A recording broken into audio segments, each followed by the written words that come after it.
Our Work and Welfare Subcommittee hearing will come to order. I want to welcome everybody here today. The title of our hearing is Aging Out is Not a Plan, Reimagining Futures for Foster Youth. And a special thank you and welcome to our witnesses here today. Before we begin, I want to welcome any delegates that are here shadowing members of Congress as part of Foster Youth Shadow Day, which is organized by the Bipartisan Congressional Caucus on Foster Youth.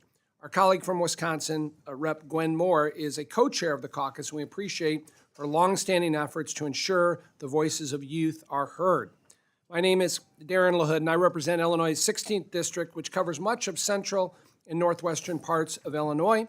Today's hearing continues the subcommittee's tradition of bipartisanship to support vulnerable children in America and improve outcomes for families. As chairman of the Subcommittee on Work and Welfare, I'm deeply proud to have worked last Congress with Ranking Member Danny Davis and members of the committee to reauthorize Title IV-B. By passing the law, the bipartisan, quote, Supporting America's Children and Families Act, unquote, was the law that went into effect last year. That law included a number of policies specifically focused on youth, including extending eligibility for services until age 26, ensuring foster youth have individualized plans that account for their mental health needs, and promoting state youth advisory boards. We know more work remains to be done and look forward to working this Congress to modernize and enhance the John H. Chafee Foster Care Program. Created in 1999, Chafee provides current and former foster youth with independent living services and other supports to help them gain employment, obtain housing, and create meaningful connections with adults. Chafee also makes available education and training vouchers, which offer current and former foster youth up to $5,000 for the costs of higher education. A young person's transition to adulthood is a pivotal moment in their life. Yet, in 2023, 15,600 youth aged out of foster care, meaning they exited foster care at age 18 without a permanent connection to family. Aging out is not a plan. Foster youth who age out are one of the most vulnerable populations in this country and are disproportionately more likely than their peers to have negative outcomes. Some refer to foster youth as, quote, a highway to homelessness, unquote. Alarming data shows that approximately 25% of former foster youth experience homelessness within 4 years of leaving foster care. Other concerning data found that only 79% of foster youth obtained a high school diploma compared to 92% of their peers. While the number of youth aging out has decreased over the years, we must do better to improve outcomes for this population. Despite unmet need, a recent report by GAO found that for years, states have failed to spend all available Chafee funds, resulting in funds being returned to the federal government. This chart behind me here shows in 2022, 12 states returned $2.5 million in unspent Chafee funds, and 28 states returned $6.3 million in education and training vouchers, totaling $8.9 million. State underutilization of funds means that help is not getting to the youth who need it. GAO found administrative barriers and red tape make it difficult for states to draw down funds, and many youth don't even know about the services available to them. In my home state of Illinois, only 5% of foster youth receive Chafee services at any point in their time in care. We also know that many federal programs that serve current and former foster youth are fragmented and disconnected, leaving youth to navigate a complex web of services. For example, the Department of Housing and Urban Development offers, quote, foster youth to independence, unquote, housing vouchers, which provide 36 months of housing stability for former foster youth referred by child welfare agencies. Similar, the Department of Labor offers Chafee-eligible youth-paid work experience and pre-apprenticeship programs that align with the needs of local employers, but these programs often lack coordination. Following the model of bipartisan success from Title IV-B reauthorization, my hope is that we can work together to improve Chafee, to provide a stronger safety net of support to help youth achieve their full potential and become thriving, self-sufficient, and independent adults. That should be our goal. I want to thank our witnesses for being here today to exemplify the voices of foster youth in our country and to highlight innovative programs. I am honored to have our witnesses here today and look forward to your testimony here today. With that, I'm pleased to recognize the ranking member, my friend from Illinois, Danny Davis. Thank you, Mr. Chairman, and let me thank you for calling this very important hearing. I also will note that it has been my pleasure to work alongside you as we have continued to move the needle and make progress in behalf of our children. Let me welcome all of the witnesses. We are delighted that you're here and look forward to hearing your testimony. Foster care should be a last resort. When foster care is necessary, we have a legal and moral obligation to act in the best interests of the child. The best interest of children and youth is not limited to only food on the table, a warm place to sleep, or a path to employment. The best interest of children and youth must include the love and support of a family and quality opportunities for success, just as we give to our own children. Our subcommittee has made real bipartisan progress on improving federal policy to help older youth. And I am grateful to the older youth who experienced foster care, who shared their wisdom and hard truths to make our policies better. Foster youth advocacy was critical in enacting the Family First Prevention Services Act that created guaranteed federal funding to prevent youth from entering care.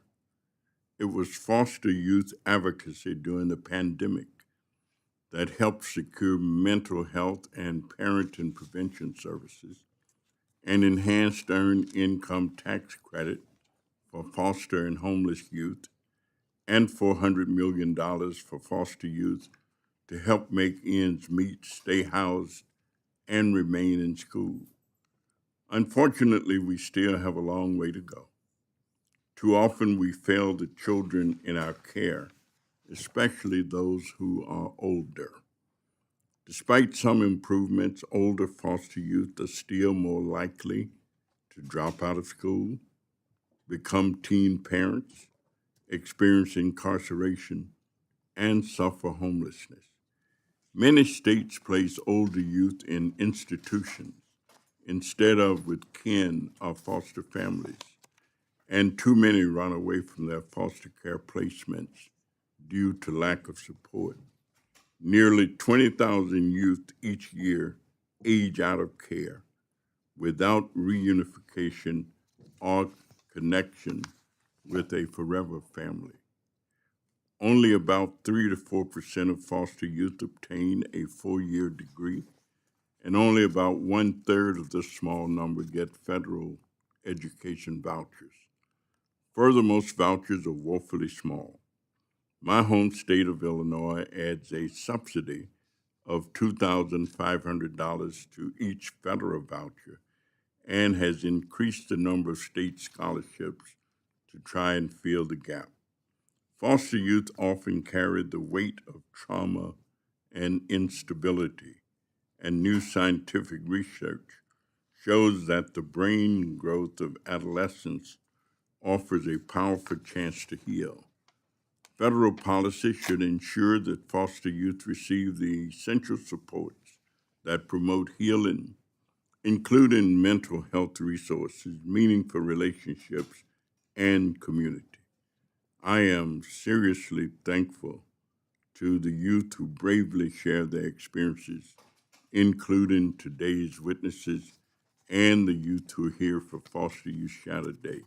I am committed to listening and pushing for federal policies that we need in order to survive. Thank you so very much, and I yield back, Mr. Chairman. Thank you, Ranking Member Davis. We'll now turn to our witness introductions, and with that, I'm going to recognize our full committee chairman, Jason Smith. We're honored to have him here today to introduce our first witness. Thank you, Chairman LaHood and Ranking Member Davis for holding this very important hearing on how we can improve the Chafee program to help foster kids reach adulthood and transition out of foster care with the resources and support that they need to lead successful lives. One of my top priorities as chairman has been to shine a light on people and families that are struggling, particularly those who do not get the level of support that they deserve from this town, including and especially vulnerable children and youth. That's why the committee fought so hard to pass and get signed into law the historic and bipartisan Supporting America's Children and Families Act to reauthorize the child welfare programs. Now let's build on that bipartisan consensus to modernize the Chafee program. Let's focus on building the capacity of every American youth to thrive and reach their full potential. To that end, I'm pleased to have a member of one of the communities I have the honor to represent here with us today.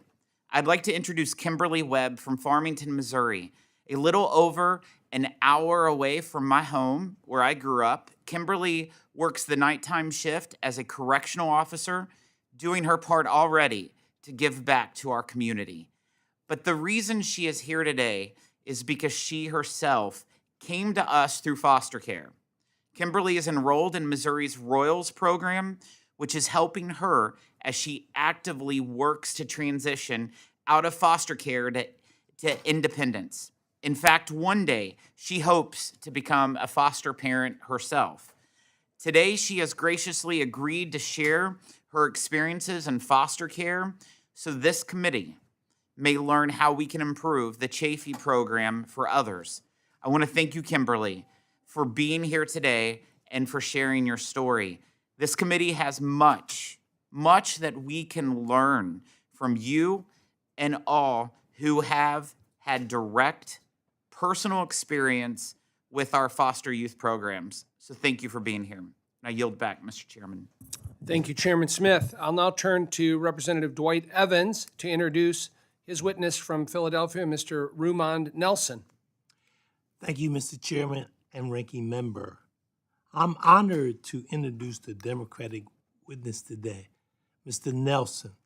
Mr. Nelson is my constituent and current resident of Philadelphia.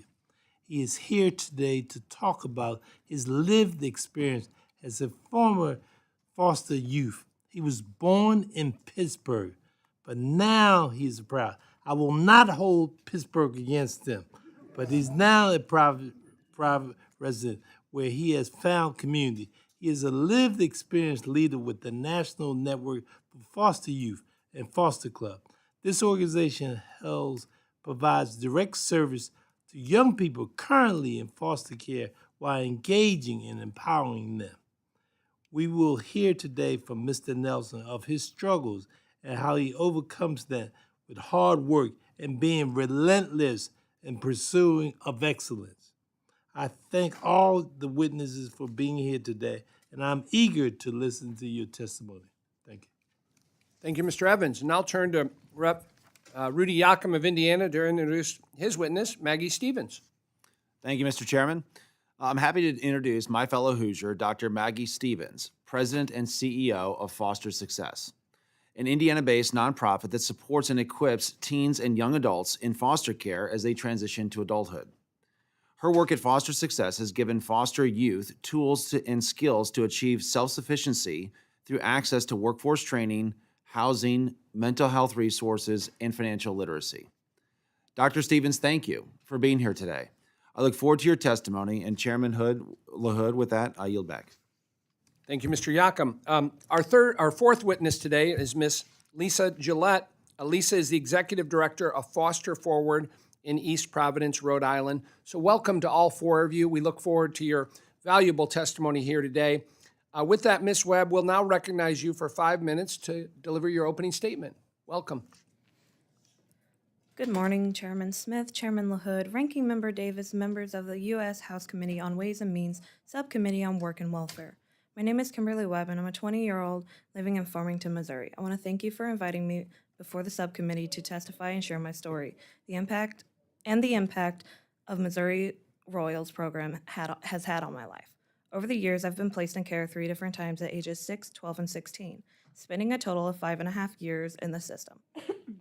That time in foster care system was not easy. There were many barriers to overcome, such as having to move foster homes 5 times over the course of 9 months. This impacted my ability to focus on my education and led to no connections with my peers. Constantly missing school required for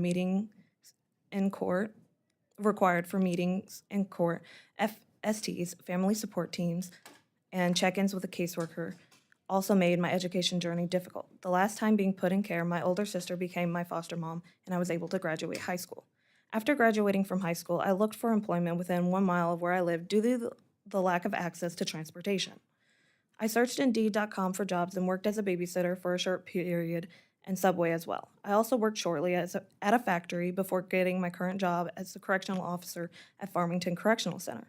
The inability to be able to practice driving was also a challenge. I was lucky to have my sister allow me practice driving using their car, but not every youth has the opportunity to do so. I was able to gain my driver's license, but it was nerve-wracking to purchase a vehicle. Because I had no credit history, I was unable to go to a regular car dealership and instead looked at CarMart. I ultimately purchased a vehicle, which has allowed me to expand the reach of where I can travel to. These experiences might seem small, but they add up and they make it hard to feel control in your own life. That's where Missouri Regional Older Youth Advancement of Life Skills Royals program came in, and things changed for the good. The Royals program provided specialized case management for youth in foster care and works with us to help us achieve our goals. The Royals program didn't just treat us like another case number. Caseworkers took the time to build a real relationship with me. They spent one-on-one time teaching me life skills, not just talking about them, but showing them to me. Some of them was budgeting by using clothing vouchers or putting in a job application. They didn't boss me around or make decisions for me. They gave me the information I needed and supported me in making my own choices. They even went with me to do things like use my clothing voucher or get a meal, not just to check a box, but because they genuinely cared about me as a person. And that makes a big difference when you feel like the world has forgotten you. What makes Royals truly different is how much they believe in young people leading charge in their own lives. They introduced me to opportunities I didn't even know existed, like Child Advocacy Day, Voices of Change, the State Youth Advisory Board, and Leadership Academy. Through those, I got my chance to use my voice to advocate for myself and for future foster youth. The truth is, a lot of foster youth feel like they're just a burden on the system, but Royals made me feel like I matter, like I could succeed, like I had a whole community walking beside me, not behind me, not in front of me, but with me. I believe real improvements for older youth could be made expanding Royals program and allowing all older youth to have access to it. The support I receive should not be the exception, it should be standard. Advocating for youth to advocate for themselves, to listen to youth about whatever is going on and not pass their fears or worries off as them not knowing what is best for them. Royals workers could also play a crucial role in educating current foster care managers, GALs, juvenile officers, and even judges, many of whom don't understand the big difference between working with children and working with youth transitioning into adulthood. The policies are different, the needs are different, the approach has to be different. We need expanding housing options for older youth. I currently live in a TLSS program where we have classes that the youth lead, whether it be cooking, budgeting, or if there's something that the youth feel like they need or want to know. We need to prioritize transportation and make it accessible because many of us don't have the same support youth outside the system take for granted. We need to make sure that every youth in care receives their vital documents, license, permits, social security cards, and even birth certificates, because without them, getting a job, housing, or even home becomes nearly impossible. But most importantly, the biggest improvement we could make is for everyone involved in the foster care system to take a cue from Royals. Listen to older youth, walk beside them, and give them the chance to take charge in their independence with a guiding hand, not a controlling grip. Because when you do that, when you invest in us, we rise. Personally, I've worked extremely hard to become independent and have made huge strides toward breaking the cycle of welfare system. I'm looking forward to my future and currently working towards purchasing a home, continuing to build my career with the state of Missouri, and one day becoming a foster parent to older youth. Since my very first time in custody, I've dreamed of becoming a mother, especially the kind of parent that takes teens so they don't have to feel the same rejection or denial of a loving support system just because of their age. Thank you again, Chairman Smith, Chairman LaHood, Ranking Member Davis, and members of the committee for inviting me to testify. Thank you, Ms. Webb. Appreciate that. We'll now recognize Mr. Nelson for your 5-minute opening statement. Good morning, Chairman LaHood, Ranking Member Davis, and members of the subcommittee, and thank you, Mr. Evans, for the introduction. Before I begin, I would like to say I'm not what I've been through, I'm what I'm built for. liberation, legacy, redefining odds. I was made for impact and not invisibility. My name is Ramon Nelson. I'm a 29-year-old first-generation graduate from Temple University with a bachelor's degree in political science, a Temple University employee, and currently pursuing my master's in education. Aside from all the accolades, I'm a former foster youth from Pittsburgh who spent 7 years in the Pennsylvania child welfare system. I'm honored to be here today to not only share my story, but also share my personal and professional expertise around family preservation, community, and peer support. I ask that you truly hear me and recognize the vulnerability in my words, because I speak not just for myself, but as one of hundreds of thousands of foster youth still navigating the system. I entered the child welfare system when I was 13. My mother was a single parent raising 3 boys, and honestly, she needed support way before we ever gotten taken away. We were removed from our home, everything just changed. My older brother emancipated and tried to make it on his own. My little brother wanted to live with our grandmother, and I ended up with a family friend I trusted. In care, I never felt like my well-being was a priority. I was often in the dark. I didn't know about college resources, housing help, or financial support because no one told me. My foster parent didn't know either. I began my educational journey at a community college in 2013, juggling a full-time job and carrying a lot of uncertainty about my future. That weight made it hard to stay on track, delaying my education for 5 years and leave me without clear direction.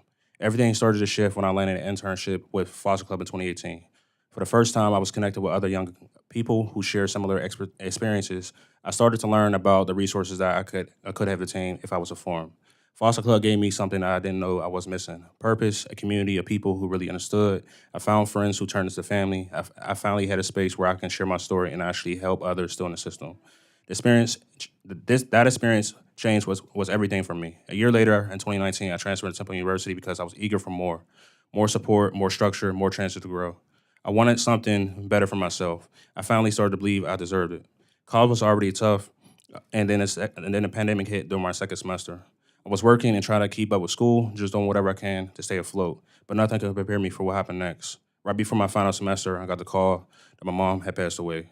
I had planned her funeral, travel home to tell my brothers, and somehow figure out how to cover all the costs, all while trying to finish school. I was heartbroken, exhausted, and barely making it financially, but I wasn't alone. My people really came through. My foster club family and fraternity brothers of the Omega Psi Phi fraternity, the Omega Psi Phi fraternity incorporated, stepped up. They raised money and helped me through pain. They stood by me while I figured everything out. I'll never forget that. I was overwhelmed, but very grateful. After that, I wasn't sure if I was to keep going, but I remember my mom's last conversation about how proud she was I was graduating. I pushed through. Still, things didn't get easier. When I returned home to campus, I had nowhere to live. I spent 18 days homeless, sleeping in the library, showering at work before my overnight shift, attending classes during the day. A professor eventually helped me get a down payment on an apartment, but the emergency assistance I received came with strings I didn't know was attached. I had to pay it back through taxes. Somehow, something that I wouldn't have happened if I had access to the federal housing supports like Chafee, but I learned about Chafee too late. I'm just one of 400,000 young adults in the child welfare system and millions who never made it to this podium. You think my story's bad, you share my peers.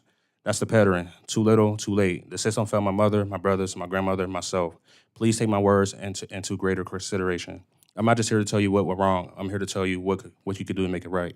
First, relationships matter. You need connections to our family, community, peers, and chosen family while we are in care, not just when we age out. Programs like Foster Club should be integrated into the foster care experience, not treated as optional extras. Second, families need real support. My mother struggled with mental health, and we lack access to healthcare, stability, and resources that might have kept us together. My grandmother wanted to take me in, but she didn't have the means to care for 2 boys. Third, information is power. No one should have to navigate the system on their own, like myself, my mom, my brothers did.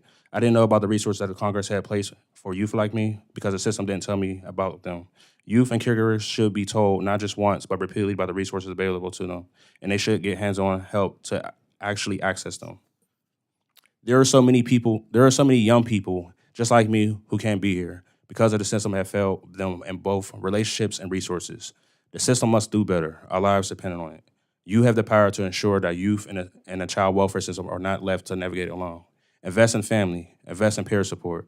Make sure young people and our families know what help is available before it's too late. Thank you for your time. Thank you, Mr. Nelson. Now recognize Dr. Stevens for your 5-minute opening statement. Thank you. Thank you.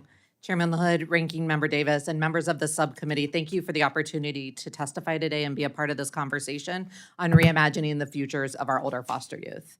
My name's Maggie Stevens, as has been stated, and I serve as the president and CEO of Foster Success, an Indiana-based nonprofit that's working nationally to support young people transitioning out of foster care. Our mission is to hear, support, and empower these young people through individualized, holistic support that helps them reach self-sufficiency. We do this through partnerships with state agencies and by administering Chafee-funded programs. Additionally, we leverage other federal funding, state funding, and philanthropic support to maximize the impact of our mission. Today, I'll share specific information on our programs and the outcomes related to our work in the areas of educational success and financial empowerment. Foster Success has administered the Chafee Education and Training Voucher, or ETV, program in Indiana since 2012, and since 2023 in Arizona, Maryland, and Ohio. Recent research suggests that only 8 to 12% of teens aging out of care complete a post-secondary credential. But the students in our ETV programs have demonstrated a completion rate of more than 30%. This success comes from two major strategies. First, we've invested in streamlined tech-supported processes. A process that previously took our team 6 weeks to complete is now completed in 2 weeks or less, because of a robust CRM system that allows individuals from the state's child welfare agency, institutions of higher education, students, and our staff to submit and edit application materials and process them in real time. Second, and more importantly, is the holistic and human support that we provide to students. Put simply, we meet young people where they are in their educational journeys, and we help them move to reaching their educational goals. We have found that students who engage with our staff in at least 2 coaching sessions each semester are significantly more likely to return to school the following semester, the following year, and work toward completing their degree. While we have hundreds of stories of persistence and resilience in accomplishing educational goals, I only have time to highlight 1 or 2 for you today. Please note that to honor these students' privacy, I've changed their names in these stories. With support from our staff over 2 years, Kayla improved her GPA from her first semester 0.0 to 3.6. And she learned along the way how to manage her anxiety that had prevented her from attending class and participating in class while maintaining a full course load and 2 jobs. Another young person not only learned how to navigate the financial aid system on his campus and many other systems on campus, but he learned how to do this and became a champion for his younger sister and helped her do the same. These successes happen in spite of the outdated program structures and funding models that we have today, and it's time to modernize Chafee and ETV to reflect today's costs and needs. Ways that we can consider doing this is to increase the annual funding caps for our young people. Current financial caps cover only a fraction of the costs. We should expand ETV-eligible programs to include trade and technical pathways.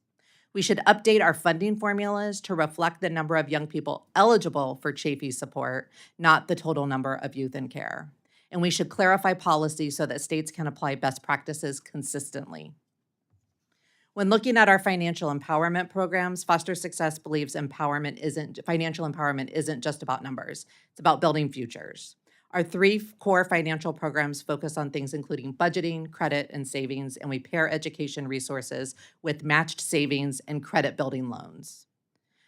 Through programs like Opportunity Passport and Credit Build, a young person named Erin, who participated in both programs, started with a credit score in the 500s. Over a year of participating and working with us, she raised her score more than 100 points and was able to purchase her first house in Southern Indiana. These stories show what's possible when we combine policy, funding, and human support. Since the implementation of the Chafee programs and resources in 1999, we've made real progress for older foster youth. But the world has changed, and so have the needs of our young people. As you consider how to improve these programs, please think of Foster Success as a partner in this work. Together, we can ensure that aging out of foster care is not the end of support, but the beginning of an opportunity. Thank you, and I look forward to engaging in conversation with you this morning and digging into this more deeply. Thank you, Dr. Stevens. Now recognize Ms. Gillette for your opening statement. Chairman LaHood, You hit your mic there, Ms. Gillette. oh, sorry. Chairman LaHood, Ranking Member Davis, and members of the subcommittee, thank you for the opportunity to testify. My name is Lisa Gillette, and for over 2 decades, I've led Foster Forward in Rhode Island. We're a nonprofit that helps youth impacted by the foster care transition, not just into adulthood, but into thriving. I'm also a proud forever mom to a young woman who once faced foster care and homelessness, and today is a law school graduate, successfully living and working in Miami. When we say aging out is not a plan, we mean that deeply, because we've seen what's possible when we give young people real support, housing, workforce opportunities, and relationships that last. Let me tell you about Christelle. When she walked into our drop-in center, she was living out of her car. She later told us, "I was alive, but I wasn't really living." It was November in New England, and she was cold, overwhelmed, and completely alone. She didn't need a lecture, she needed a lifeline. And she found that through our Works Wonders program, a youth-designed, trauma-informed career pathway model built specifically for foster youth ages 16 to 26. She received one-on-one coaching, met peers who understood her journey, and helped not just applying for a foster youth to independence housing voucher, but in securing an apartment where her voucher would be accepted. Slowly, like a toddler learning to walk, she gained her footing. She completed a certified nursing assistant program, landed a job, and renewed her license and vehicle registration, small victories that add up to independence.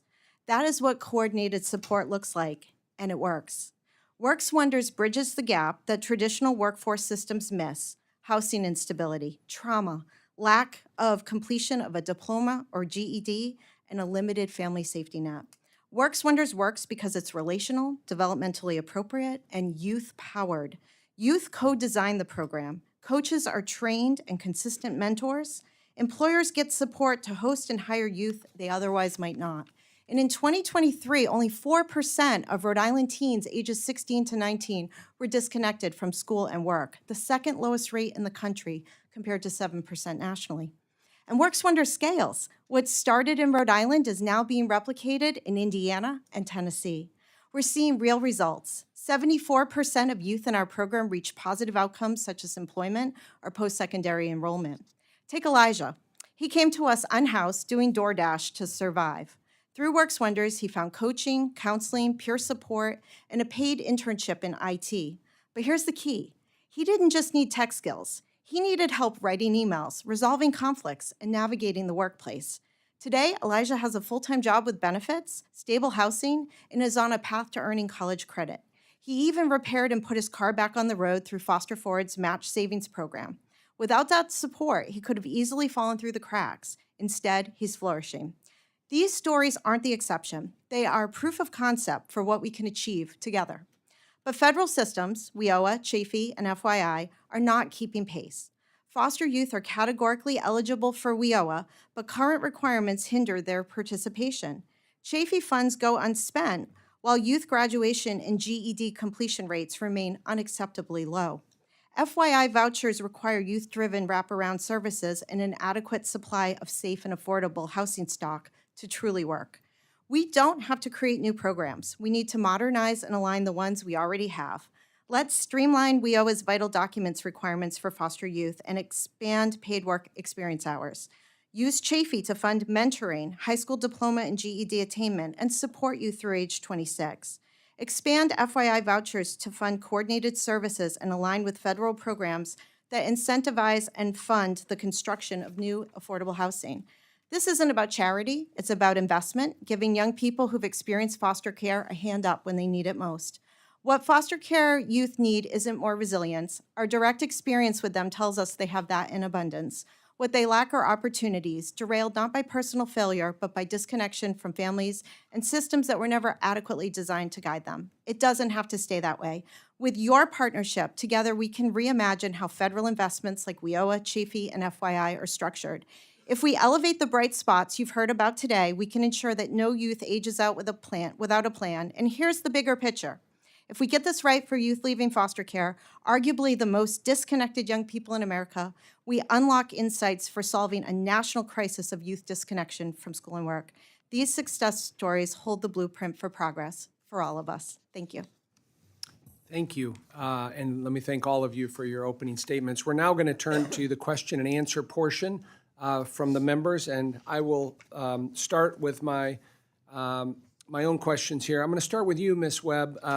Thank you for your opening statement. You discussed how the one-on-one guidance you received from the Royals program, how helpful that was and taught you certain life skills. You also highlighted the differences between providing support for younger children in foster care compared to unique needs of older youth. My question for you is, in your view, is there the need to have specialized case managers dedicated to supporting older foster youth who will be exiting foster care? If so, what difference would this make in their transition to adulthood?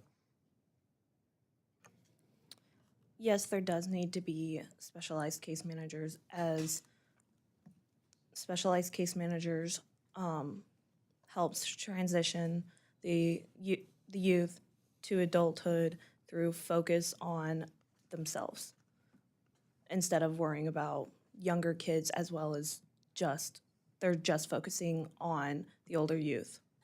And through communication brings trust.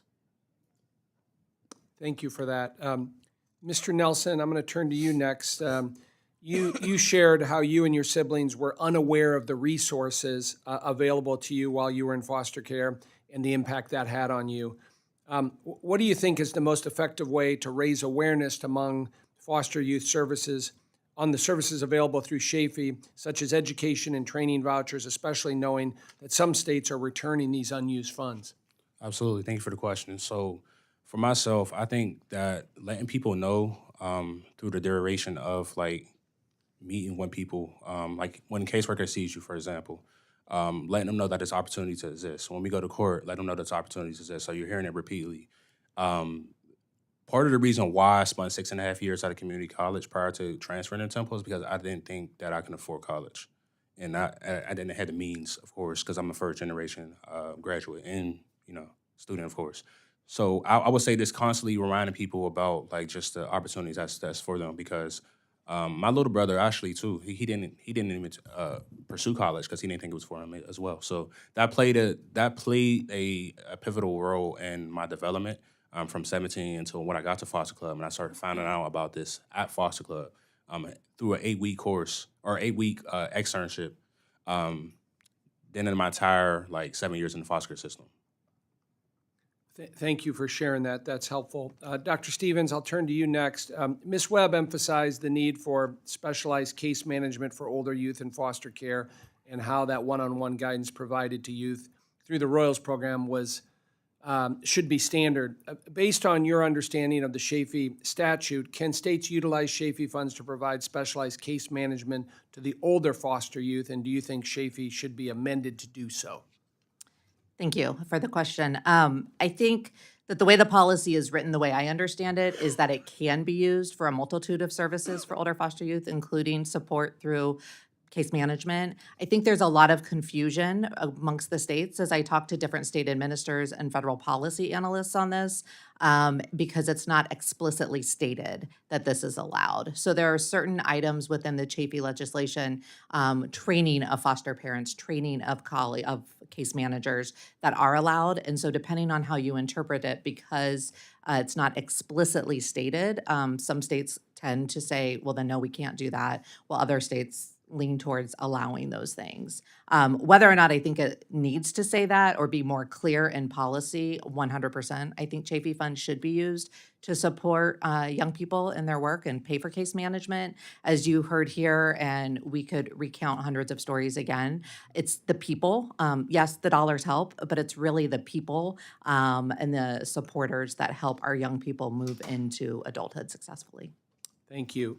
Ms. Gillette, I'm going to turn to you next. Federal data finds that in 2021, at least 34% of former foster youth experienced homelessness, and I highlighted that in my opening statement.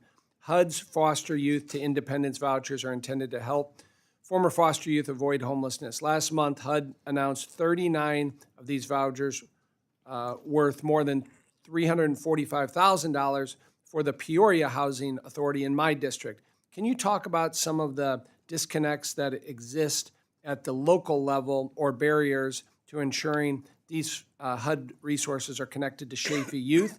And what role can Congress play in encouraging public housing authorities and child welfare agencies to coordinate better? Thank you for the question. And first of all, congratulations on bringing those vouchers to Peoria. FYI has been an absolute life-saving resource for youth in Rhode Island. And what it took to get there was our child welfare agency needed to provide or secure supportive services and work in tandem with the housing authority to issue and maintain the vouchers. Since Chafee funds end at 21 in some states and 23 in others, and the vouchers can go right up until a young person has turned 25, there was a reluctance to sign on for the supportive services. We turned as a private provider in the community and said, we will say that we'll provide those supportive services. Foster Forward will sign up. And we went out to the private community and found CVS Health and Blue Cross Blue Shield of Rhode Island to help us fund the cost of the supportive services. And that gave the push that we needed to bring the vouchers into our state. The last part of the stool, you could look at a three-legged stool of bringing in the vouchers, providing great supportive services, which we're doing with Works Wonders and the other programs that we provide. The third piece, though, is you need affordable housing stock. And we went out to market to buy it and rent directly to young people leaving. I think what Congress can do is continue to lift up these stories of success, find similar organizations in the communities across our country, and really leverage community resources to pay for high-quality supportive services. Very helpful, thank you. That concludes my questions. I'll now recognize Ranking Member Davis for his opening questions. Thank you very much, Mr. Chairman, and thank you all for your testimonies. Mr. Nelson, I have to confess that I was thrilled and delighted as a lifetime member of Alpha Phi Alpha fraternity to hear you talk about the help that your fraternity brothers and sisters gave you as your mother transitioned. I mean, I'm sure that all the guys and ladies throughout the country appreciate that kind of testimony. But you mentioned having to make difficult decisions pretty early in life. So it was pretty clear to me that even as a child, you were a serious thinker. And so you agonized a little bit making the decision in terms of knowing that your grandmother didn't have the resources to take care of both you and your brother. How challenging was that experience? It was extremely challenging. Thank you for the question, Ms. Davis. I didn't mention this in my speech, but my grandmother had passed away prior to my mother passing away. And she died at a young age, 66 to be exact. She was a great woman, of course. She had a hip disability, like she was like walking like with a cane, and she was still, getting food stamps and things like that. So, like just understanding the situation that she was in and doing the best that she could for my little brother. I knew that my little brother had like friends and family there, or friends and support of being there. He was more. It was best suitable for him. I knew the person I moved in with, who's my foster parent, who I still have a great relationship to this day. He ran a youth program in my city of Pittsburgh, so I kind of like trusted him. And it wasn't like when I joined or when I actually became first in foster care. It wasn't like that was like I asked him to be my foster parent. It wasn't a long-term plan, but he eventually like accepted it, and we wasn't provided with information. So I would say like mental health. I'm sorry, I'm talking in circles, but back to my Nana.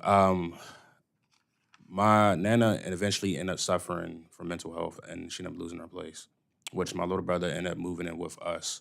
And I think just resources around mental health counseling, resources around ETV, resources around like housing and stability, and actually having like a full contingency plan for young adults, being the fact that I went into foster care at the prime age of 13, like a month before my ninth grade year, or my ninth grade semester.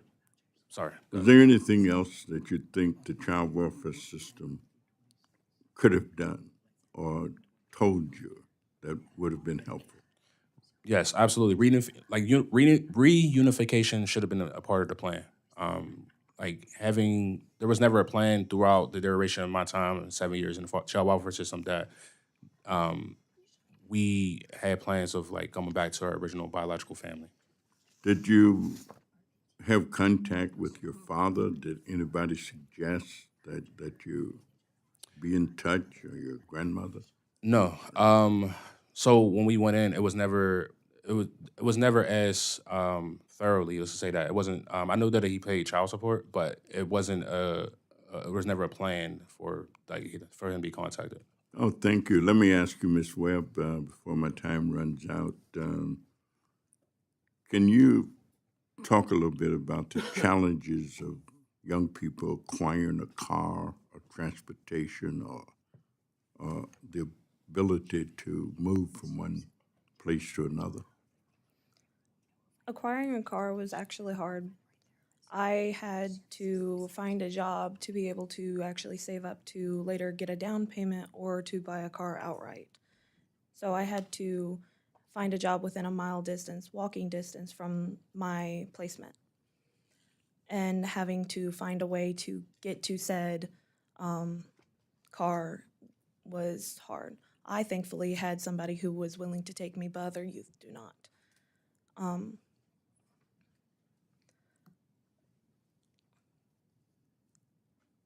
I have talked with multiple different youth who have discussed with me on getting cars, and they have stated that with their credits and everything that they wouldn't been able to unless they bought it on Facebook Marketplace. Thank you. Thank you very much. I'll yield back, Mr. Chairman. I want to. Thank you. I guess I am now going to recognize myself for a few questions. Listen, I do want to thank the witnesses today. I personally want to extend a special thank you to Kimberly and Ramon. Where are you from in Pittsburgh? North side, so like North side? 5 minutes away from Huntsville. Yeah, okay. Spent a lot of time in Pittsburgh. I'm not a Steeler fan, but I did spend a lot of time in Pittsburgh. But your willingness to share your personal experience with the foster care system is really, truly inspiring. Your Nana, she wanted to take you in, right? But she couldn't, and then she had to deal with some mental health issues. Is that what you had said earlier? Yes. She had 1 bedroom, 1 bath. Yeah. You know, it's kind of hard for 2 young boys Yeah. that live in my space. And my little brother and my nana share the same room and bed. Oh, okay. Anything you want to say about her? Regardless of her struggle, like I still I just feel like there could have been resources put in place to like help like Yeah. prevent the part of her losing her place, the mental health resources. Yeah. Can I kind of make that kind of I'm sorry, I don't want to get too long winded, but No, please. I want you to take the time Okay. in her memory. absolutely. So my Nana suffered from depression and mental health. My mother suffered from schizophrenia. Didn't know this until I was 19. I've been experiencing this since I was 5 years old. So 13 years of my life I went through that's not knowing about these mental health resources. I was never asked about counseling and seeing a counselor. I started ironically seeing a counselor when after I went to foster club, and that helped out a lot about things. I was provided with a book called Survivor Schizophrenia, and that kind of like just answered all my questions right then and there, like within the first chapter about my life, but dealing with mental health. So I feel I almost feel guilty of like just not like just having some like resentment towards my parents, my nana in some way because I didn't understand. And I think providing resources and putting not only reunification but setting up myself and my brothers for just to providing us with a plan to thoroughly exit the child welfare system would be help. ETV, just to be an example, I'll say this very briefly. When I got to foster club in 2018, I learned about education training voucher. At the time, I was at the age for that was 21. I was 22. So, and then when I found out about it again in 2019, 2020, it went to 23, but I was 24. So I was always a year behind the mark of getting the opportunities and resources.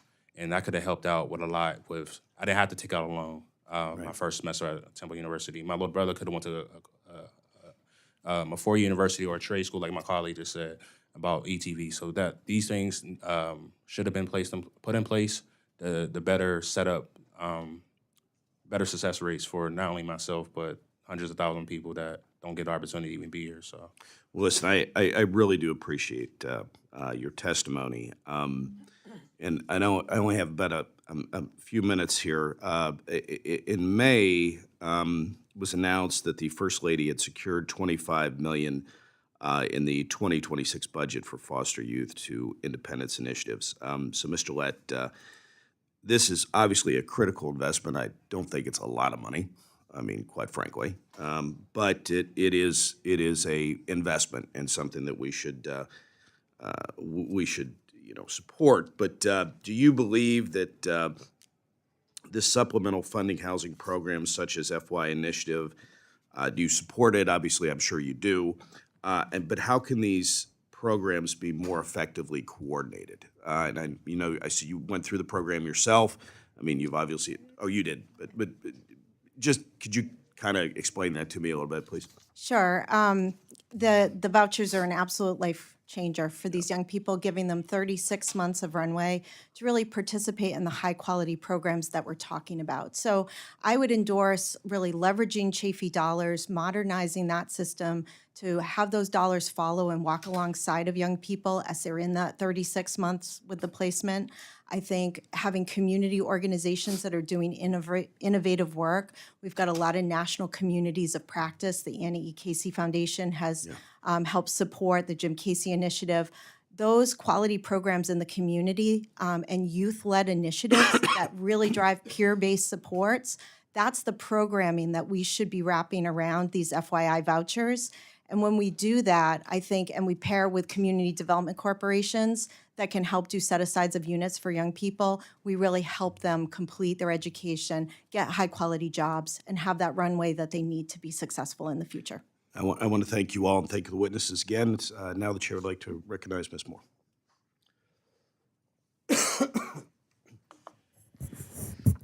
Thank you so much, Mr. Chairman. And I am welcoming the entire panel today.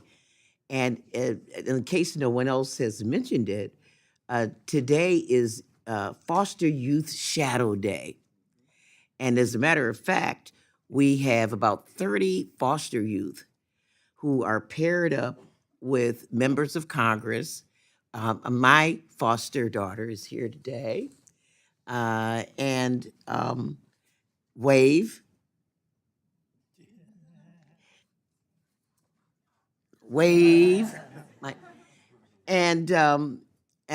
This is on a bipartisan basis because our caucus, the foster care caucus, has co-chairs on both sides of the aisles. And so we have learned what you said, Ms. Webb, in your testimony, and I'm sorry that I missed it, but I did review your testimony, and you said we need to listen to the youth. And this is what we have learned, that as brilliant as we think we are, people with lived experience have taught us so much. And I just want to say, on behalf of all Americans, I am really, really sorry that you went through especially the physical abuse with your placements. We try very, very hard to make sure that we match youth with foster parents that are really there for doing it for the right reason. Like you say, you would love to be a foster parent someday. You're a person who wants to do it for the right reason and not to abuse children. And I'm just sorry that you experienced that. And I'm hoping that you can take advantage of some of the programs under Chafee to continue to get the kind of support that you need, counseling that you need, to make sure that that you become the greatest person that we know that you can be. And Mr. Nelson, I just want to say that your grandmother and your mother, I'm sure, loved you. You know, I listened to your testimony, and I took some notes about, and this is not the subject and scope of this hearing, but you have indicated that a lot of your problem came from there being no help and intervention in your home. You had a mother diagnosed with a serious mental illness, schizophrenia. And why wasn't there some help for your family that perhaps could have helped you? I want to know, were you a beneficiary, Mr. Nelson, of the TRIO program? No, I was not. I don't, Did honestly. you know about TRIO? No, I didn't. And yet you continued to pursue your education. I just am really proud of you and Ms. Webb. You're resilient. You're survivors, Mr. Carey. They're survivors. But I guess what I would say is that it just is not fair to expect young people to be resilient and to survive and to, claw their way out of their situation. And as I've indicated in so many of our hearings before, we don't have any extra kids in this country. Our replacement rate in terms of births is underwater. And if we don't care for the children that we have, you are our future workforce. I mean, Mr. Nelson, you're a future professor. And Ms. Webb, you're already employed with the correctional system. We need you to run the joint, become the secretary, because you understand more than anybody that there's a prison, a foster care to prison pipeline that we need to disrupt. I guess I want to ask Dr. Stevens and Ms. Gillette here, just to expand on your testimony about improvements that we need to make, updates, you, Dr. Stevens in particular, focused on updates that we need to make in the Chaffee program. And I was confused because I see that we provide mental health services, maybe up to 21, up to 23, presumably consistent with what we do with the Affordable Care Act. We say that kids are eligible to be on their parents' health care, private sector health care till they're 26. And I'm not sure that our Chaffee program is consistent with that. People have to figure out, am I wrong about this? Figure out how to get on Medicaid without it being an automatic transition. Would that be something that you want to comment on? Oh, look at my time. The chair will allow the answer. Okay, Dr. Stevens, I'm so sorry. That's okay. Thank you. A couple things. So, yes, I think the older foster youth services, Chaffee funding, the way that the bill is written, it allows states to make the choice if they want to extend foster care till 21 and and other services till 23.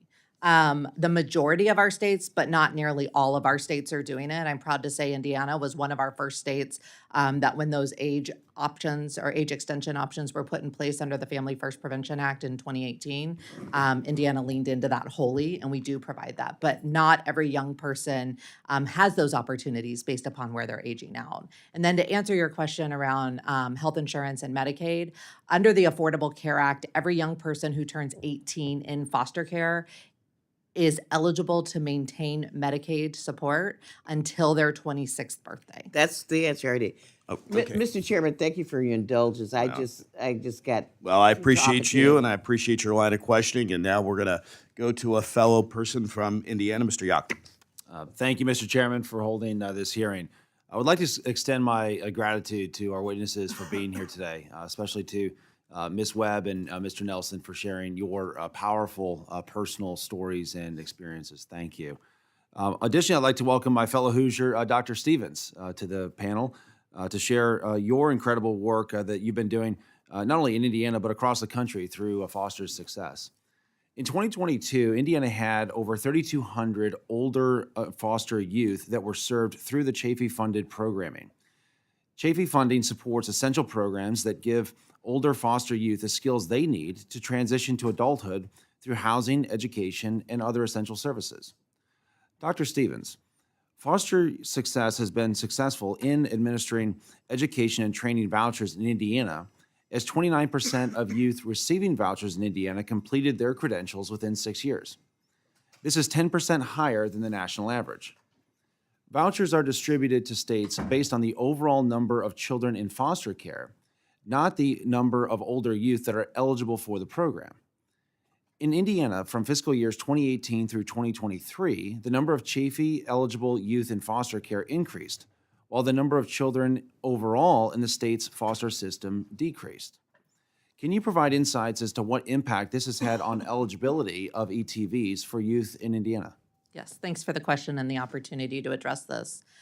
The way that Chafee funds are distributed to states is based upon the total number of youth in care. So that includes our infants, our toddlers, our young children, all the way through our teens and adults. However, Chafee services are only provided to those teens and young adults who are in foster care in their teenage years. And so what has happened in Indiana, as you mentioned, from 2018 to 2023, we saw more than a 50% decrease in the number of overall youth in foster care, which at the same time that was happening, it was mostly in our 0 to 17 population, and our older teens all the way up until 21 and 23, we were seeing increases in eligible youth. And so what we experienced in 2023, specifically with the Chafee ETV program, was a 15% decrease in funding because of our statewide overall numbers, while our older youth who were eligible, those numbers were increasing and the demand for the programs and services was increasing. So it would seem logical that we could make some adjustments to the federal funding formulas so that we can direct dollars to where they're needed most, correct? Yeah, I would wholly support that. I think really looking at who is eligible to access this funding and then rethinking how we're distributing those funds to the states really could address some of the issues that the chairman brought up earlier with the dollars being returned. I think by rethinking the formula, we could make sure the dollars are getting to the states where the young people need them. That's great, thank you. And Dr. Stevens, Foster Success has a few programs that support financial literacy and independence for older foster youth, including credit building and educational resources. What benefits have you seen for youth participating in your financial empowerment programs? I think the financial empowerment programs we have, we kind of tier them and scale them. So we've got an entry-level program to help you with the basics. We have Opportunity Passport, which is a program that the Annie E. Casey Foundation created specifically for older foster youth. The benefit of that is a matched savings program that young people can access, and we help them purchase their first car, move into their first apartment, and sometimes even buy their first house. And then our credit build program. You've heard today, young people don't have a credit history often, or maybe it's been damaged over time for any number of reasons. So we have a secure loan program to help young people establish and or repair their credit. So then when it is time for them to purchase a car, purchase a house, get a lease, they are in the best position to get the best rates and move them forward in their financial journey. That's great. And what barriers do you face in getting more youth to participate in these programs? I think as we heard Mr. Nelson mention, awareness raising is a big part of it. The other thing is I think it's just part of being 18. When young people are given the choice of staying involved in the child welfare system, often they haven't had the best experiences in the system. And so if you're asking somebody if they want to continue to be engaged in these services without a full understanding of how different older foster youth service and independent living services are, natural response is to say no. Plus, I think there's a lot of 18-year-olds, regardless, that think, I got it all figured out. I'm going to do it, right? One thing that Indiana and other states are doing, but again, not all of our states, is allowing young people to opt back in to services, which can be really helpful. So if somebody says no at 18 and then at 19 says, I need this help, we're able to offer that to them as well. Thank you. This is such an important bipartisan issue, and I certainly look forward to continuing to work with this committee to strengthen the Chafee program. And with that, Mr. Chairman, I yield back. All right, I want to thank you. Ms. Chu. Well, thank you. And I want to thank our witnesses for sharing their stories and also our experts for your insights on how we can better support older and transition age foster youth. One way to do that is by allowing youth to stay in foster care into young adulthood so that they don't lose services the moment that they turn 18.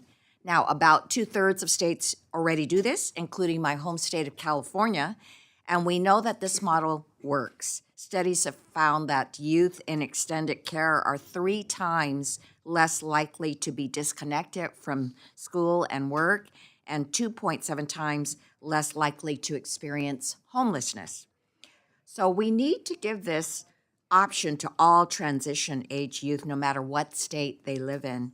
And that's why I will continue to introduce my bipartisan bill, the Increasing Access to Foster Care Through 21 Act, to encourage all states to offer extended foster care. And I'm hopeful that this committee can work together to get this legislation passed. Ms. Webb, I was very interested in the fact that you are currently in extended foster care. Can you talk about how continuing to receive foster care services past the age of 18 has made a difference for you? How important is it that you didn't lose services the moment you turned 18? It definitely helped with staying in foster care as there is more opportunities for me to have the help that I need instead of just being out on my own and not knowing what to do. Would you have had a place to stay? How was that? I would have had a place to stay as I was placed in the care of my older sibling who would have let me, but I have talked with other youth and they are not necessarily going to be able to have a place to stay and would become homeless. Yeah, that's what I worry about. And Dr. Stevens, like my home state of California, Indiana also has been a leader in extended foster care. Can you share more about the benefits of extended foster care to youth in your state? Absolutely, thank you. And yes, we're very proud to be in that group of states that have extended this work. I think the reality is, as I was sharing a little bit ago, when you turn 18, there's still a lot of life to figure out. And it's through our extended foster care service, Chafee funded programs across the state that we're able to help young people reach their educational goals, go through workforce training programs, gain the financial literacy that they need to manage their life as they move forward. We really work with them to make sure they have the building blocks that they need to be successful as they move forward. And that includes also, as you've heard, providing support and connection to mental health, physical health services, and helping young people find their voice and learn how to make decisions for themselves. So a big part of our youth engagement work, which we haven't touched too much on today, is helping young people truly feel heard, supported, and empowered in their lives after coming out of a system when so many other people were making decisions for them. And that's what these funds do.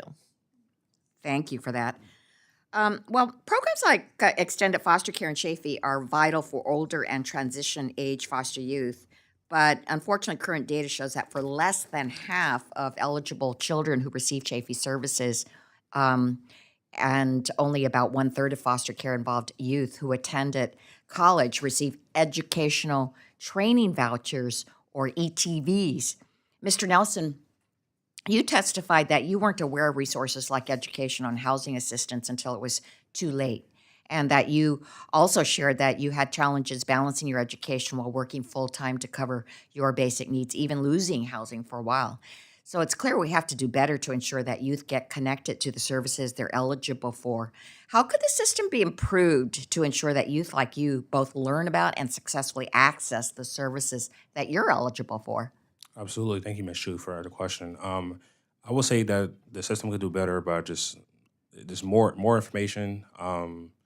Like when we go to court and talk about whatever resources that we need, that should be like a top of the discussion.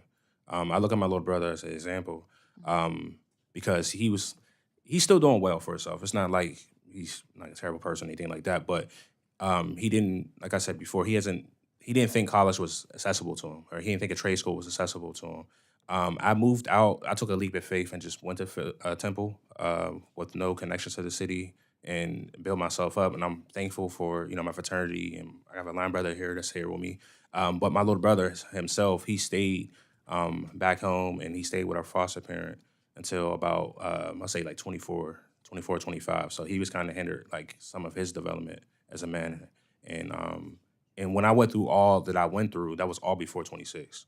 So having that and having just knowing like when I took care of my mother's funeral, I just shouldn't have had to worry about like just housing, like some basic as housing during my last semester, but I had to figure that out for myself and pay it back through taxes.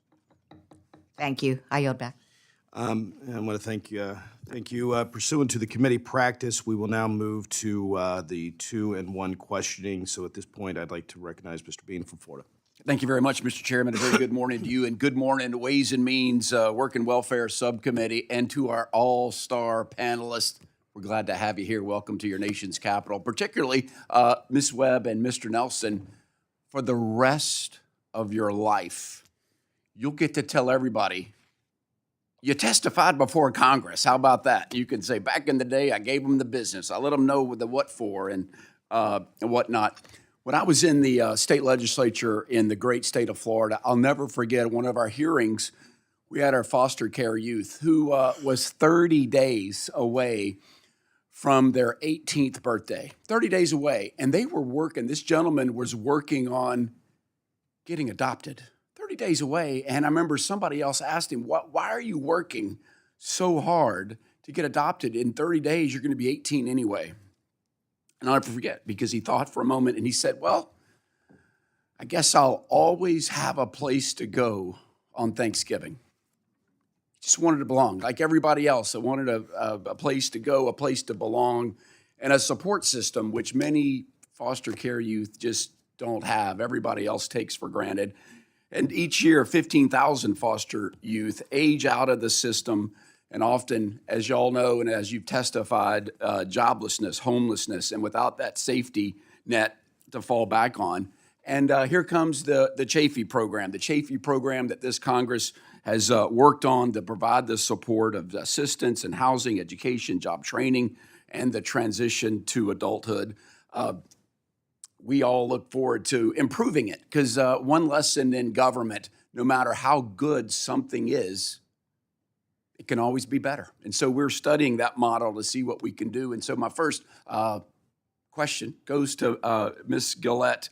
The Works model incorporates a career approach which accounts for different life experiences in foster youth compared to their peers. It offers them work experience while in foster care, something Rhode Island knows very well. During the 118th Congress, I had the privilege of serving on the Education and Workforce Committee, where we spent lots of time looking at the impact of technical skills on individuals and kids, as well as the earning potentials for those entering our trade. So in your opinion, Ms. Gillette, how can traditional workforce systems and the child welfare system coordinate to bridge that gap to better prepare foster youth to enter the workforce? Great question, and thank you for framing all of this in the context of relational competencies. You know, if there's one strong message coming out today, you're right, we should never give up on helping young people make lifelong connections, whether that's for family or in the workplace or in housing, relationships with landlords, right? Where Works Wonders works because it gives young people experiential learning opportunities and career exploration. And because of the disconnection that they've experienced in foster care, they don't always have the normative experiences with family to talk about work and talk about opportunities. So when we put young people into high quality experiences with local employers, I think the big piece for us is that we have community organizations that have tons of board members that work in these companies in our community, and they're very eager to partner and create experiential learning opportunities for young people. And WIOA-funded WEX, or work experience dollars, really help us round that out and provide up to 250 hours of experience for young people. Nice, and giving a big dose of confidence. That's what we all need. Even members of Congress sometimes need a big dose of confidence. Ms. Webb, I was moved by your testimony about just getting a driver's license, and hearings that we had in Florida when I was a senator for many youth, 22, 23, that never got a driver's license because when they were in a foster care family, they couldn't afford, the family said no to the $7,000 to $2,000 increase in purchasing insurance. I've introduced. About half of the young people who age out of foster care have a diploma or GED by age 19. So Works Wonders would work even better if more of the young people that we served had a starting point of having that credential in hand. Yeah, I would be honored to take a look at it with you and to put some benchmarks in as we continue to move forward. And I just want to say, to both of our witnesses, thank you. Thank you for never giving up. Thank you for never giving up on yourselves and on life. And I can't imagine what it is, that you've gone through. But very much know that on both sides of the aisle, you have individuals who legitimately care and are very honored that you're here. And what Aaron said, my colleague to my right, is gone, is very true. You'll look back at this one day and say that you got to testify in front of Congress and make your opinions, your voices, and more importantly, your stories heard. And that is what, to me, is so important about both of you, is that when you tell your stories, it will reach everyone within my district, everyone within all of the members that you see. And that is the importance of why you're here today. So thank you. If you don't hear it, thank you. Continue to strive, and just know that we all have your back. I yield back. Thank you, Mr. Miller. Chair would now recognize Mr. Evans from Pennsylvania. Thank you, Mr. Chairman. I want to thank all of witnesses for being here, specifically Mr. Nelson. Hearing your story, incredibly moving, inspires me to everyone listening. Your determination makes me proud to be your congressman. This committee knows how important it is to hear those lived experience of the foster care system. We must continue to support and uplift former, current foster care children and learn their stories so that we can learn how to be better. Mr. Nelson, you talked about finding a community foster care club through your fraternity. Can you further discuss the importance of finding those connections that you supported you in hard times and how it impacted your advocacy for current foster care? How can you work with experience like your foster care promoting connections? Absolutely. I just want to make one slight correction. I found it I was in foster club before I got to Temple, but thank you. I understand your question. So, yes, coming in the community, being how do I say this? All right. So being a minority within a minority group, right? So being from the inner city, growing up in poverty, growing up in food stamps, that's already one barrier. Then you put the less than, let's say, like the graduate, bachelor's degree, less than 3% graduate with, foster youth graduate with a bachelor's degree. And then that percentage gets even slimmer when you get to a master's degree, and the higher you go up, the less more people you see from my environment. So I would say Foster Club in 2018, and I have Angel behind me from representing Foster Club, was probably, well, I won't say probably, it was one of the greatest things that happened to me, because it gave me a sense of belonging. It made me realize that my actual story matters. We grew up in an environment where it's a wrong saying, but what happens in the house stays in the house, so you don't tell your personal information. But that kind of introduces trauma, a lot of trauma, where you don't talk about your relationships. So when I got to Foster Club, I seen peers who were pursuing their bachelor's degrees and had similar stories to mine. And even before my mom passed, had parent or colleagues who actually had parents who had lost their parent before. So seeing that motivated me, which is why it motivated me. It brought value to myself. It brought a sense of belonging, and most importantly, it educated me on what was happening within the system of the foster care system. And I learned so much just in that eight-week period. The fraternity, I'll be very brief on the time is running down. The fraternity gave me a sense of belonging too. It gave me a sense of connectedness. I didn't grow up super close with my brothers. I still have a great relationship with my brothers, but we don't, as men, so to this day, and as they are both parents now, we never really talked about our issues. We kind of just go about it the wrong way. So the fraternity and my line brother who's in the room introduced me to a sense of brotherhood, sense of belonging, and was there for me in my toughest moments since I've been a member. So thank you for the question. Can you further expand on how peer mentoring supported would help you navigating the system and the importance of having a person who also has a lived experience? Absolutely. So it will bring authenticness to it, a reality, being able to relate from someone who actually walking the same road that you're walking, just a little bit more older, just have a little bit more information, but it can bring a sense of value and a sense of direction. That's something that I lacked, which is why from 17 to 22, before I got to Foster Club, I didn't know nothing about none of the resources available to me, and I was just stagnant. But once I got there, give you a quick rundown. Foster Club 2018, got to Temple 2019, joined the fraternity 2020, graduated 2021. My mom passed away. 2022, got a job at Temple. 2023, graduate school. Like, so all that happened after Foster Club and by being around peer and mentors and things like that. So that's just a quick synopsis on what in effect it can happen. But I also want to say this too. Don't even though I know I'm very resilient and I never quit on myself, but you know, there's so many people at the time even have the opportunity to even be here. So don't expect that from every person.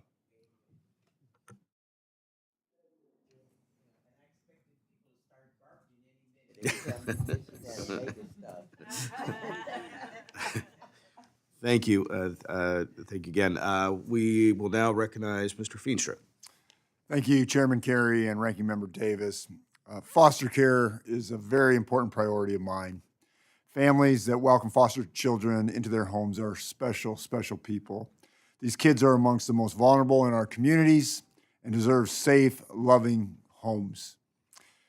That's why I'm leading the bill on recruiting families using Data Act of 2025, which was unanimously passed by the House in March.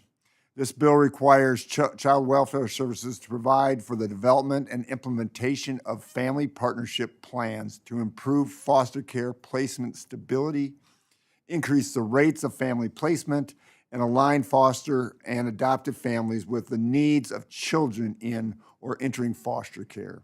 I'm hoping this bill passes the Senate very shortly, and thank you, Mr. Davis, for helping me with this.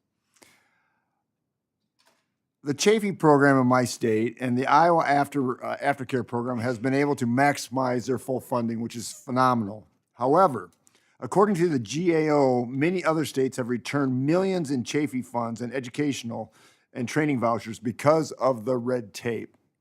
Dr. Stevens, this is what I want to ask you about. We know that GAO report that Chafee and ETV funds are being returned to the federal government and youth are not receiving the services they need. Can you provide insight into barriers that states are facing utilizing Chafee and educational training vouchers funds? How can states be more encouraged to spend them down? Great, thank you. And thank you for introducing that act and thinking about this work in a different way. When it comes to spending the ETV money, I think there's a couple different things. And one is to rethink how the funds are distributed to the states, to make sure that the funds are getting to the states with the highest number of eligible older foster youth so that they're getting used and not returned. There's a process where funds can get redistributed too, but not all states take advantage of that as they're running through things. So if we can get the dollars to the right state to start with, I think that the right states, that will help. And then when we start thinking about the dollars being in the state and ensuring that our young people are utilizing the resources, I think there just has to be more awareness and understanding. I think, you know, Mr. Nelson mentioned the idea of peer mentorship in the last conversation, having peer-led conversations about the value of extended foster care, helping young people, individuals who have utilized and benefited from the extended foster care programs in their state, talking to others about what those outcomes could be, I think could be a huge game changer when it comes to bringing people on board. They're going to trust their peers more than they trust any of the adults that they're working with. Thank you for those comments, Dr. Stevens. Mrs. Gillette, I want to ask you that same question. I really want to focus on the barriers.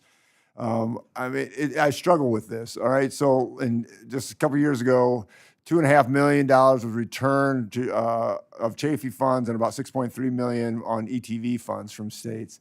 I mean, here we're giving the money. We've got to have red tape issues here. Can you expound on this a little bit? Yes, I would suggest that earlier we've talked about the work congressionally to expand foster care to 21 across the country. I think when young people have more runway within the foster care system and the housing stability that brings, and I'm really grateful to Congress for providing that stability through the FYI vouchers as well. I think that makes a huge difference in uptake of participation in ETV and other high-quality programs. And the second thing I mentioned before, but I'll lift it up again, In Rhode Island in particular, but I know this is an issue nationally, only half of the young people that we're serving in that age range have achieved the diploma or GED by age 19. So really moving them on into ETV programs that have that as a minimum prerequisite is a challenge. And that didn't happen overnight. You know, we know that if you don't read at grade level by the end of third grade, your chance of graduating from high school goes down dramatically. We really need Chafee level reform and benchmarks to support completion, on-time completion of high school for every young people. It's unacceptable we're leaving them behind. Thank you for those comments. I mean, you think about that, all right? That we need reform and benchmarks. I mean, I think if we start having benchmarks, we could have a lot more success. And again, just getting rid of some of this red tape, I think, would allow some of these programs to excel and develop even more effectively. So I want to thank both our testimony and our witnesses here. Your stories, they've been incredible. They hit my heart. Thank you so much, and blessings as you move forward. And with that, I yield back. Thank you. The chair now recognizes Mr. Horsford from Nevada. Thank you to the chairman and to the ranking member. And I really appreciate the testimony of our witnesses today. As many of my colleagues have made clear, the government does have a fundamental duty to ensure that older youth in foster care have access to the same opportunities and the support systems as any other child. And you also have pointed out that we have a lot more work to do because the reality is stark. Far too many older foster youth still face significant barriers on the path to stable adulthood. Compared to their peers, they are far more likely to experience housing insecurity and homelessness, disrupted or incomplete education, unemployment or job instability, mental, physical, and behavioral health challenges, and greater involvement with the criminal justice system. So I want to thank this committee and the work that they've done to take meaningful, bipartisan steps to address these challenges, and that progress should be acknowledged, first and foremost. But we also have to be honest. We need to do more. I meet with a group of foster youth in my district in Nevada and Las Vegas on a regular basis because, like the witnesses here, I think the people closest to the lived experience and the pain of the broken systems should help to inform the policy and what actually needs to change. You are the experts, and we really need to rely on your insights that you're giving us today and every day to help inform what the policy could look like. You're very powerful in this process, so thank you again for being here. I just want you to know that I'm committed to working with my colleagues to strengthen critical programs like Chafee and other federal support because it's not just one thing that's going to help our older youth transition successfully into adulthood. In Nevada, we've supported foster youth until age 21 for more than a decade, and I'm proud that when I was in the state senate that I led on that change. But starting next month, we're taking an important next step, officially launching the Extended Youth Adult Support Services Program that allows young adults to remain in care and continue receiving vital services, be it through housing, building a supportive network, or access to some form of higher education. However, as Mr. Nelson indicated in your testimony, you underscored a critical truth.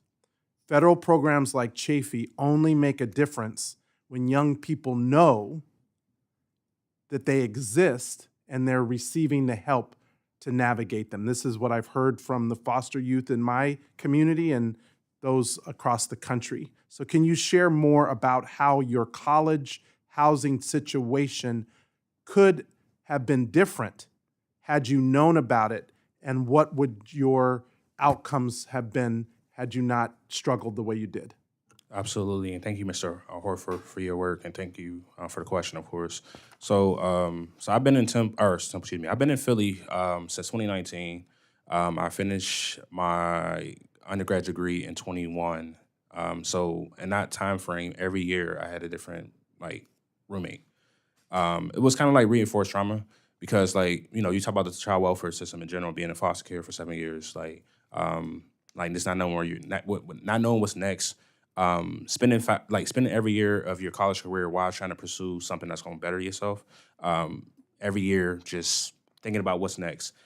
I do want to say too, it would have definitely helped by having information on like leases and obviously having housing, because even though after my mother had passed away and I eventually found, through my professor helping me with the resources, I signed a joint lease. And actually my line brother who's in the room informed me of that. And I had no idea what that means. So 8 months into my lease, my roommate who come from, say privilege, tried to walk out on this lease. So I was hold liable of that lease. And so to this day, it messed my credit up. And my bank account at the time had to get shut down, and I had to get a new bank and everything like that. So just having information as simple as just looking at a lease and knowing what I'm signing, even though I was in the desperation, that could have helped, and that could have saved me a lot more trauma. Yeah, very basic, but very important. And, make sure you get with Congressman Evans to make sure we address that credit issue. All right? Good luck, and thank you for your testimony today. I yield back. Thank you. I would like to thank all of our witnesses for appearing before the subcommittee today to share your experience and your expertise. Your insights, your willingness to share your lived experience will be incredibly valuable to the committee as we continue modernizing the Chafee program. I look forward to working with my colleagues across the aisle. I also want to recognize Ms. Moore. She actually brought on the floor talking about bringing foster kids into her office, and I just wanted to recognize you for that. This is a passion. Absolutely. And I do want you to see that. I mean, we get along. A lot of people don't see that on TV. You think that but we do get along. We've got great members of this committee. Please be advised that the members have about 2 weeks to submit written questions to be answered later in writing. Those questions and your answers will be part of the formal hearing record. And with that, the committee now stands adjourned. Thank you so much.